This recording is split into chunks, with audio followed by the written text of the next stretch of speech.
Jesse, when Microsoft adds capabilities into a tier you are already on, how do you decide whether to consolidate into the bundle or stay with your specialized tools?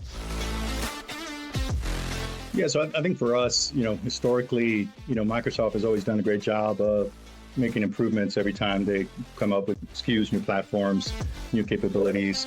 But many times our needs at the time needed something that Microsoft really wasn't quite doing there. Even though we were a Microsoft shop, we needed some capabilities that they didn't quite have there. So we would go with different technology solutions to fill that gap.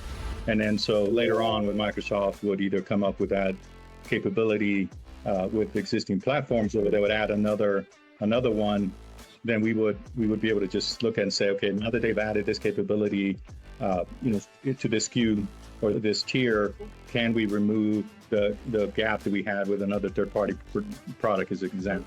That's the way we really approached it, and then would determine what is the cost of the new licenses, the cost of the new tier, but then there's also the change management cost, right? When you're trying to remove another technology that you put in place and move to the Microsoft stack more fully, what is that cost of change and change management? Not just from a license cost, but for people's efforts, communicating with the users and why we're making these changes. So there's a huge hidden cost as well, and I think it's important to understand how we're using that technology that we have in place from a gap perspective, and how is the Microsoft new structure, new tiers going to really hopefully enhance it, but if nothing else, make it level so that it makes sense when we're switching. So we approached it, but we really were happy with most of the time because Microsoft was making improvements and enhancements, and ultimately we could consolidate into more of their stack, but still looking at making sure that pricing made sense.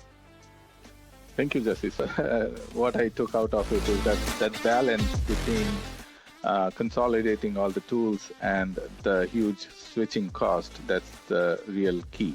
Yeah, for sure. Yeah, it's not just the license pricing, it's really the total cost.